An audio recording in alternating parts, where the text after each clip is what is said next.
اب جو مارکیٹ میں اویلیبل ہے ان میں تو بہت سارے کیمیکلز مکس ہوتے ہیں، ڈفرینٹ ٹائپس ہوتے ہیں، جس سے پھر ہمیں ریئیکشن کا بھی خطرہ ہوتا ہے. کیسے معلوم ہو کہ کون سی ہارمفل ہے اور کون سی ریئل ہے؟ دیکھیے جو پیورسٹ فارم ہوتی ہے وہ تو ہنا کے ہی لیوز ہوتے ہیں، دیٹ از پیورسٹ فارم. ٹھیک ہے، اب لوگوں کو اس کی عادت نہیں رہی، ان کی عادت نہیں قریب رہی. تر کون سی ہے جو پیور ہے؟ قریب تر تو اس کے تو آلٹرنیٹ اب کوئی بھی نہیں ہے کہ ہم قریب تر جائیں، ان میں کچھ نہ کچھ تو شامل ہے. لیکن ہوتا یہ ہے کہ اگر ہم یہ کیمیکل والی بھی یوز کریں تو اس میں سے 20 to 30% لوگوں کو کانٹیکٹ ڈرمیٹائٹس کا ہوتا ہے کہ جیسے ہی کرایا اس کے 15 سے 20 منٹ میں ریئیکشن سٹارٹ ہو گیا، ہاتھ برننگ فیل ہوتی ہے، بلسٹرز ہو جاتے ہیں، ارتھما جس کو ہم اپنی آسان زبان میں کہیں گے کہ لال پن سٹارٹ ہو جاتا ہے، اور شدید خارش یعنی ایچنگ شروع ہو جاتی ہے اس میں.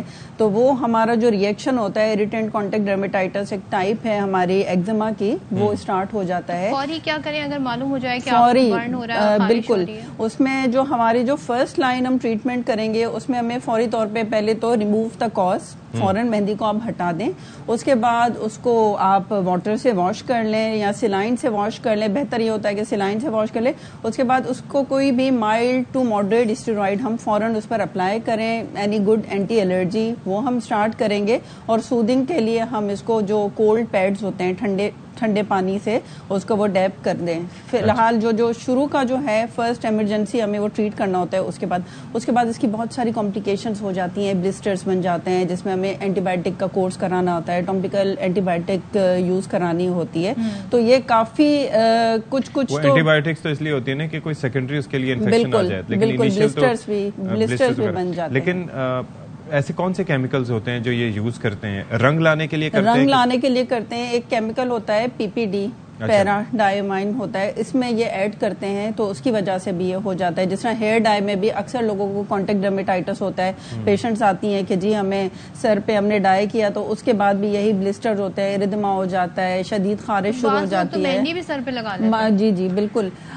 جن پیشنٹس کو یہ کانٹیکٹ ڈرمیٹائٹس ہوتا ہے تو ان کو ہم ریکمینڈ کرتے ہیں کہ پیورسٹ فارم آف ہنا لگائیں. باقی جو کیمیکلز والی ہیں ان کو اس سے بھی کانٹیکٹ ڈرمیٹائٹس ہو جاتا ہے. اپٹن جس فارم میں ملا کرتی ہے پاؤڈر فارم میں، ایسی مہندی بھی ملتی ہے پاؤڈر فارم میں، تو اس سے تو بڑا ڈیزائن بنانا پھر مشکل نہیں ہو جائے گا؟ بالکل. اب تو یہ تو پرانے زمانے میں جو ہم وہ گول والا ڈیزائن بناتے تھے وہ تو آسان ہوتا ہے، بٹ کسی حد تک 30 to 40% لوگوں کو الرجک کانٹیکٹ ڈرمیٹائٹس ہوتا ہے. باقی تو آج کل تو آپ دیکھ رہے ہیں بازاروں میں بھی مہندیاں لگ رہی ہیں، لیکن کچھ جو ایمرجنسی کون ہوتے ہیں اس میں ہمیں زیادہ وہ خطرناک ہو سکتے ہیں. اچھا، ان میں انگریڈینٹس بھی مینشن نہیں کیے ہوئے ہوتے ہیں، ان کی پیکنگ پہ کہیں بھی کچھ نہیں لکھا. کیونکہ اچھا دو طرح کے ہوتے ہیں نا، ایک تو یہ ہے کہ وہ ڈبے میں آتے ہیں جس کو آپ لیکویفائی کر کے پھر یوز کرتے ہیں، وہ تو ایک الگ چیز ہے. اس سے اتنا نہیں ہوتا. جو ایمرجنسی کون ہے آج کل ایمرجنسی کون آئی ہے ان سے زیادہ پیشنٹس آتے ہیں. ان کا کلر زیادہ تر بلیک ہوتا ہے اور وہ 5 منٹس میں ان کا کلر آ جاتا ہے. اچھا، تو اس کے اندر اب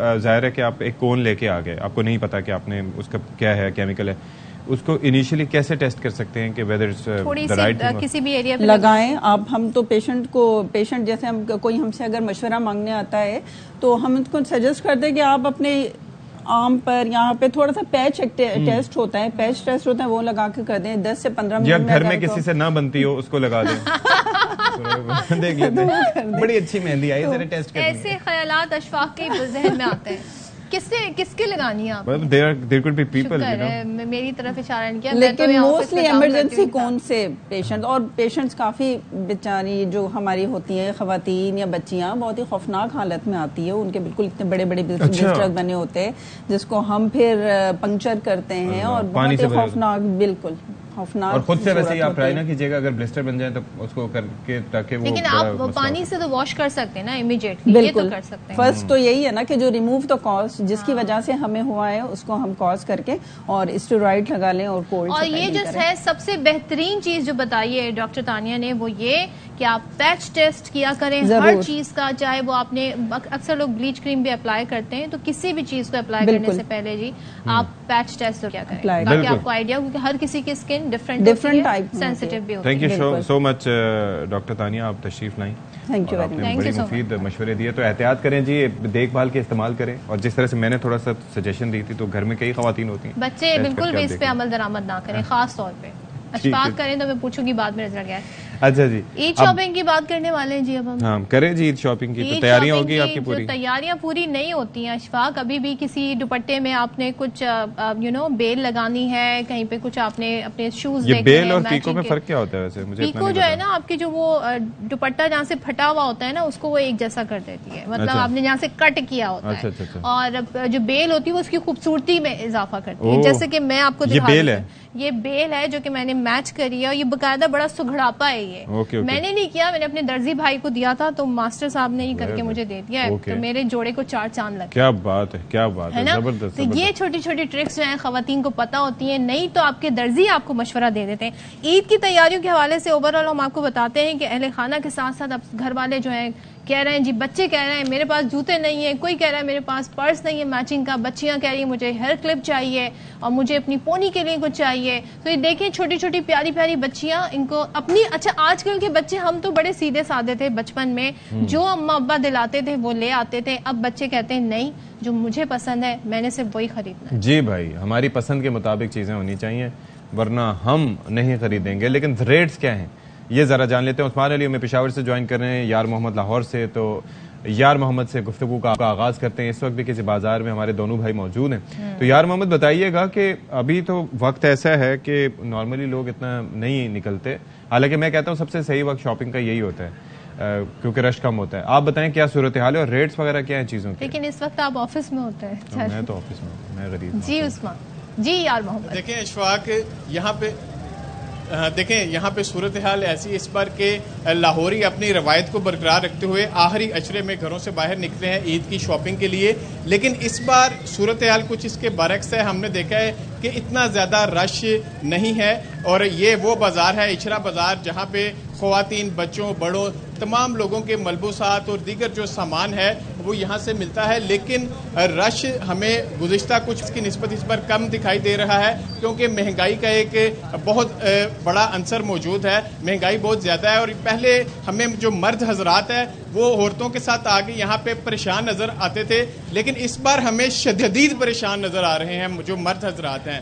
اور افطاری کے بعد جو رش ہے وہ زیادہ بڑھتا ہے بازاروں میں, لیکن گزشتہ کچھ برسوں کی نسبت اس بار خاصا رش جو ہے وہ کم دکھائی دے رہا ہے. بڑی تعداد میں جو فیملیز ہیں وہ گھروں سے باہر جو تیسرا عشرہ ہے اس کے سٹارٹ ہوتے ساتھ ہی نکلتی تھیں, لیکن اب 26واں روزہ آن پہنچا ہے, لیکن ابھی تک اس طرح سے زیادہ رش دکھائی نہیں دے رہا. تاہم جو مہنگائی کا فیکٹر ہے ہمیں یقینی طور پہ نظر بھی آ رہا ہے, کیونکہ ہم نے یہاں پہ وزٹ بھی کیا ہے مختلف کپڑوں کی دکانوں پہ اور چوڑیاں یا جو جوتوں کی دکانیں ہیں وہاں پہ. تو وہاں پہ جو ہماری کسٹمر سے بات ہوئی ہے یا دکانداروں سے, ان کا کہنا ہے تقریباً 50% ان چیزوں کی قیمتوں میں اضافہ ہوا ہے, جس کی وجہ سے رش کم ہے. تو اوور آل یہ سچویشن ہے کہ فیملیز آتی ہیں, لیکن جو تقریباً 70% ایسے ہی فیملیز ہیں جو اپنی خریداری پوری کر کے گھروں پہ جاتے ہیں. 30% ایسی فیملیز ہیں جو آتے ہیں یہاں پہ, لیکن جتنی مہنگائی ہے کوئی ایک آدھی چیز لے کے وہ دوبارہ گھر جاتے ہیں, وہ پھر اگلے دن کا پلان بناتے ہیں کسی اور بازار میں وزٹ کرنے کا. لیکن یہی ساری صورتحال ہے. لبرٹی مارکیٹ لے لیں آپ, انارکلی بازار لے لیں, اچرا بازار, تمام بازار ہم نے وزٹ کیے ہیں. تو اشفاق یہی صورتحال ہے کہ رش واضح طور پہ کم دکھائی دے رہا ہے اس بار گزشتہ کچھ برسوں کے نسبت. چلیں جی, یار محمد ہمیں لاہور سے اپڈیٹ دے رہے تھے. عثمان علی کی طرف چلتے ہیں پشاور, اور پشاور کی مشہور ہے پشاوری چپل, اس کی خریداری میں بہت زیادہ اضافہ ہو جاتا ہے. تو عثمان ویسے یہ بتائیں آپ کی شاپنگ ہو گئی یا ہونی ہے, کیونکہ آپ اس وقت یہاں پر ہمیں بتائیں گے لوگ کیا شاپنگ کریں. اپنی بھی بتا دیے گا, بتا دیں کتنا رش ہے. اب بازاروں میں کچھ گہما گہمی ہوئی؟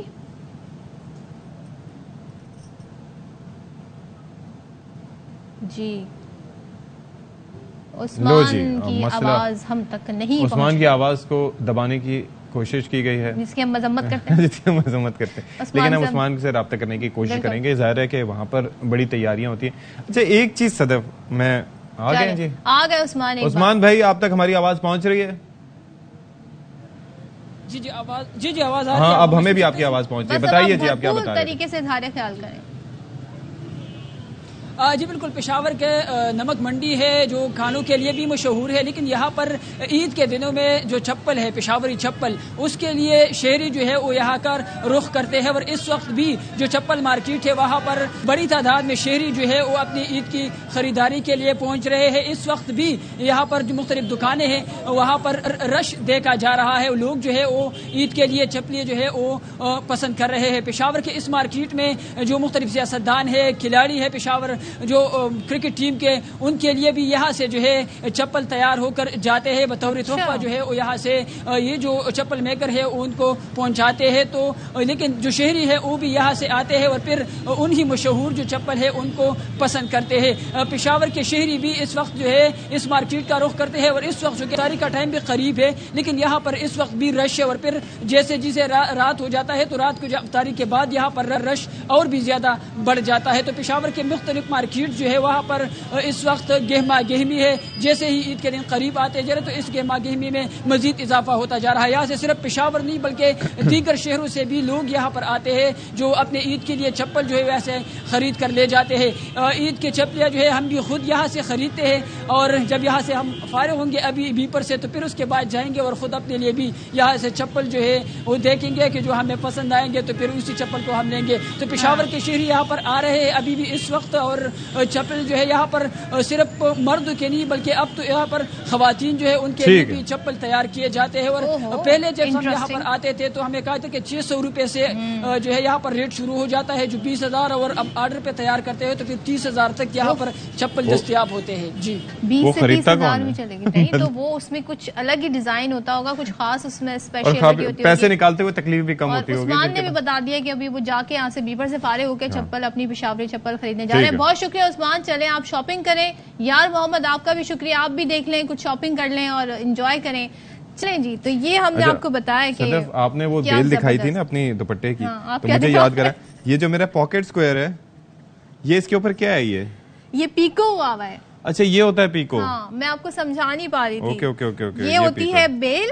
اچھا پیکو اس لیے ہوتا ہے تاکہ یہ جو کنارے جو ہیں اس میں سے یہ دھاگے نکلتے نہ رہیں، اور جو رف اینڈ کیا کہتے ہیں ویئر اینڈ ٹیئر کے بعد یہ خراب نہ ہو جائے، تو اس کو اچھا رکھنے کے لیے اچھا رہے، یہ زیادہ استعمال میں رہے۔ کتنی معلومات، بہت شکریہ صدف، آپ نے ہماری معلومات۔ اصل مسئلہ پھر پیکو کا ہوتا ہے، اس لیے پیکو کرانا ضروری ہے۔ بریک لیتے ہیں۔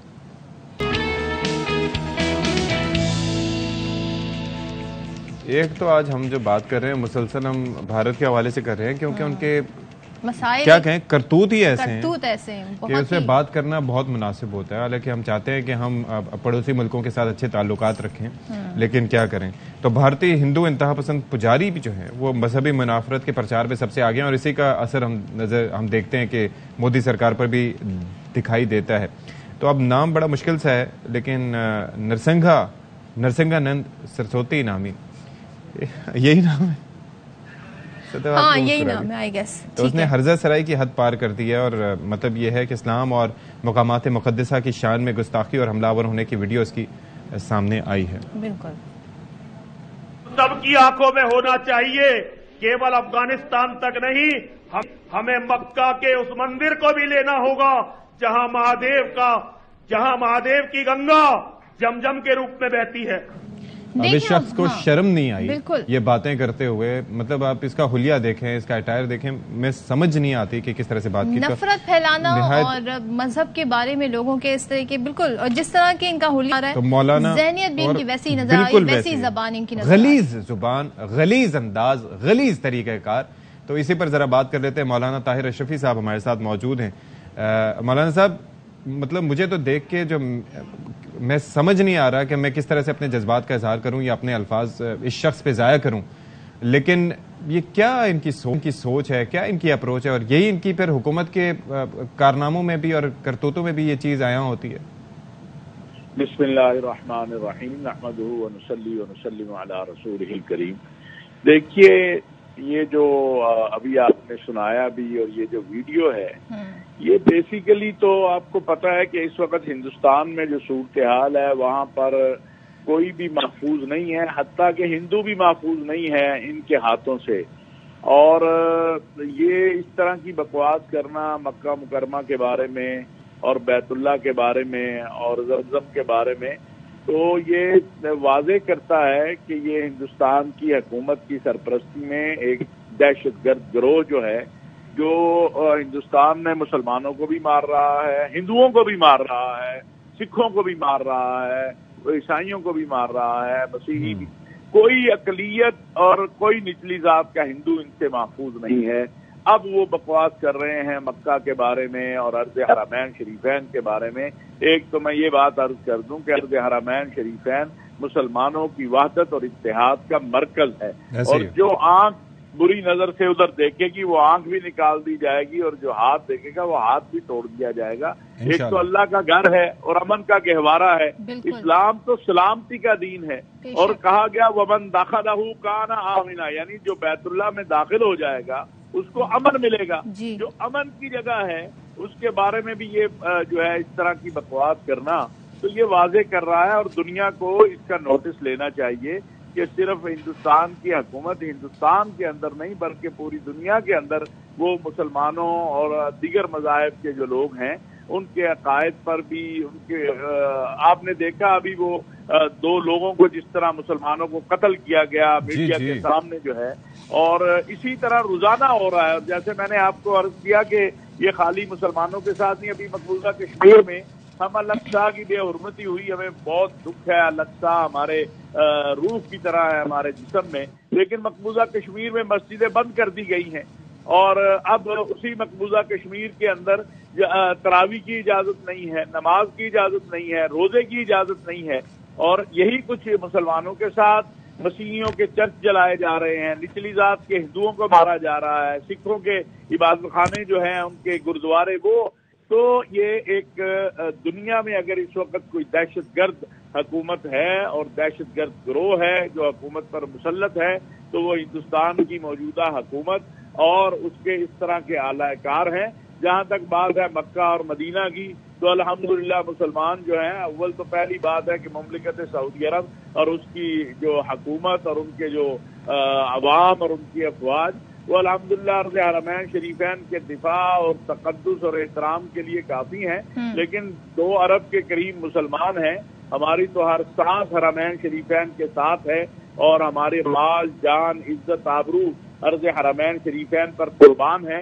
لیکن میں آپ کے ذریعے اپیل کروں گا پوری دنیا کے اندر جو امن چاہنے والے ہیں، مختلف مذاہب کے ماننے والے ہیں، خواہ وہ ہندو مذہب کے ماننے والے ہوں، مسیحی ہوں، باقی مذاہب کے ماننے والے ہوں، کہ وہ اس طرح کے جو توہین امیز انداز ہے ہندوستان کے آر ایس ایس اور ہندوستان کی حکومت کے نیچے جو پل رہے ہیں، اس کے اوپر تمام مذاہب کی قیادت کو اور لوگوں کو اٹھنا چاہیے۔ اور میں یہ بھی واضح کروں کہ پاکستان کے تمام مذاہب کے لوگ، خواہ وہ ہندو ہیں، خواہ مسیحی ہیں، سکھ ہیں، جو پاکستان میں رہتی ہیں ہماری اقلیتیں، اور مسلمانوں کے تمام مکاتب فکر اس توہین کی بھرپور مذمت کرتے ہیں، اور اس بکواس کے خلاف جو ہے عالمی دنیا سے بھی اور مسلم دنیا سے بھی اپیل کرتے ہیں کہ وہ ان کے خلاف ایکشن لیں۔ بالکل، بہت شکریہ علامہ طاہر صاحب ہمارے ساتھ تھے، گفتگو کر رہے تھے جناب۔ تو یہاں پر ہم بریک لے رہے ہیں، بریک کے بعد آئیں گے تو پھر مزید کچھ ہے آپ کے ساتھ شیئر کریں گے۔ جناب ویلکم بیک ونس اگین، اور اب ہم جس ٹاپک پر بات کرنے جا رہے ہیں وہ بہت ہی امپورٹنٹ ہے، اور آج کے زمانے میں جی بہت زیادہ امپورٹنٹ ہے، وہ یہ ہے کہ آج کل ہر بچے کے ہاتھ میں موبائل ہے، ایکسیس ہے کمپیوٹر پر، انٹرنیٹ پر، تو وہ طرح طرح کی ایپس بھی یوز کر رہے ہیں جس میں انسٹاگرام، ٹک ٹاک، ہمارے بچپن میں ہم پوری دنیا گھوم کے ہمیں وہ چیزیں دیکھنے کو نہیں ملتی تھیں جو ایک بچے کو 5 منٹ میں موبائل فون میں مل سکتی ہیں، اور وہ کچھ بھی ٹائپ کرتے ہیں، سرچ کرتے ہیں، جی وہ سب کچھ آپ کے سامنے آ جاتا ہے۔ ایسے میں اب یہ سوال اٹھ رہا ہے جو کہ امریکہ سے سوال اٹھنا شروع ہوا کہ جی 18 سال تک کی عمر کے بچوں کی جی کس طریقے سے یہ جو ایکسس ہے اس کو ذرا ایک مانیٹر کیا جا سکے اور پیرنٹل کنٹرول کیا جا سکے تاکہ وہ غلط چیزیں نہ دیکھیں یا غلط راہ پہ نہ چل پڑیں۔ تو یہ ہم نے دیکھا بہت ساری پریشانی کو مد نظر رکھتے ہوئے امریکہ نے ایک قانون متعارف کرا دیا ہے جس کے تحت 18 سال سے کم عمر بچے صرف والدین کی اجازت کے ساتھ ٹک ٹاک، انسٹاگرام یا دیگر سوشل میڈیا، اب یہ دیکھنا ہوگا کہ ظاہر ہے کہ کتنی اسٹیٹس میں امریکہ میں یہ قانون جو ہے وہ نافذ ہوا ہے۔ تو یہ بڑا امپورٹنٹ ہے. تو ہمارے ساتھ موٹیویشنل اسپیکر موجود ہیں عمیر نوالہ صاحب. بہت شکریہ جی عمیر, آپ نے وقت نکالا اور آج آپ کراچی سے ہمارے ساتھ موجود ہیں. تو یہ ظاہر ہے کہ ویسے تو یہ ہر پیرنٹ کا ایک کنسرن ہے, کیونکہ ایک تو یہ ہے کہ کیا کانٹینٹ آپ دیکھ رہے ہو, پھر دوسرا نہ جانے کن کن لوگوں سے آپ رابطے میں. بالکل ٹھیک ہے, کیونکہ یہاں پر بیٹھ کے آپ ہو سکتے ہیں آسٹریلیا کے کسی کونے میں کسی سے رابطے میں, اور وہ کس طریقے سے آپ کو انفلوئنس کر رہا ہو, پیرنٹس ڈونٹ نو. آپ رابطے میں نہ بھی ہوں تو وہ آپ کو مانیٹر کر رہا ہو اور آپ کو پتہ بھی نہ ہو. تو یہ کتنی پریشان کن بات ہے. ایکسٹریملی دیکھیں جنرلی اگریمنٹ ہے کہ ہمارے سامنے ہی تھا جی. آپ جانتے ہیں کہ بہت سارے کرمنلز فش کرتے ہیں لوگوں کو, اسپیشلی لڑکیوں کو فش کیا جاتا ہے گلوبلی ینگ ایج کے اندر. اور آج یہ لڑکیاں ہماری انسٹاگرام پہ موجود ہیں, ٹک ٹاک پہ موجود ہیں, اور جو ینگ ایج ہے اس پہ ریشنل فیکلٹی پوری نہیں ڈیولپ ہوئی ہوتی. تو آپ کو جو آپ کی تعریف کر دے, آپ کو وہ دے دے جو آپ کو نہ مل رہا ہو, تو بہت آسانی سے آپ لیور ہو سکتے ہیں. تو اس میں پروٹیکشن ایشو ہے, بولینگ بہت عام ہے سوشل میڈیا پہ, ہراسمنٹ ہو جاتی ہے.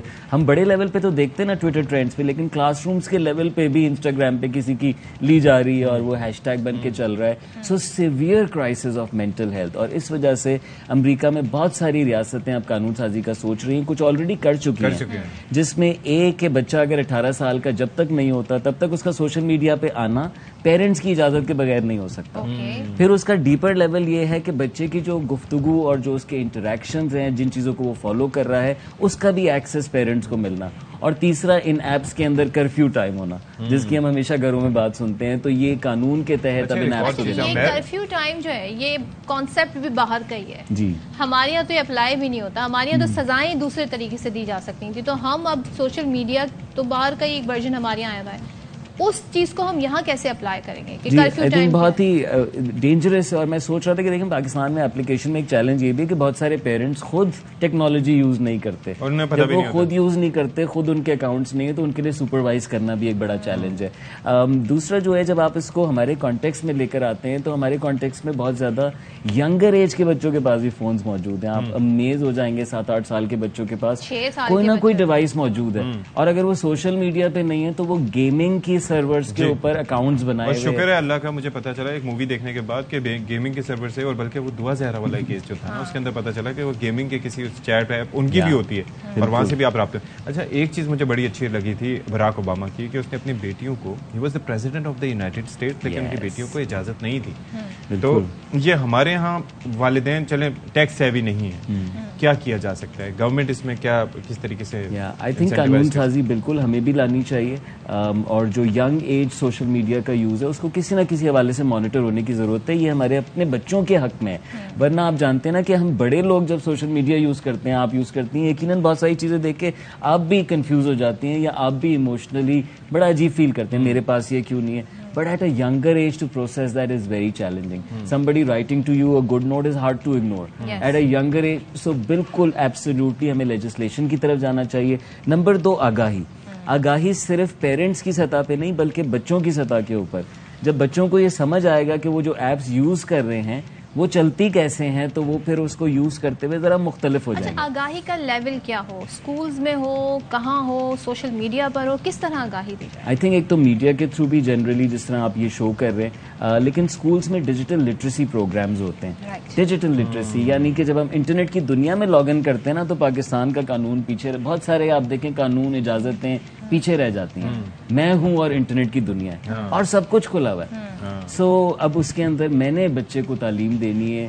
All the young people need to be aware کہ جس طرح وہ عام دنیا میں لوگوں سے کنیکٹ کرتے ہوئے ان کے ایڈوائز موجود ہوتی ہے, وہی سوشل میڈیا پہ کیسے ٹرانسلیٹ. یہ بہت ضروری ہے. Deeper education. بہت شکریہ Umair for being with us, آپ نے بڑی مفید معلومات دی. انشاءاللہ آگے بھی آپ سے رابطے میں رہیں گے.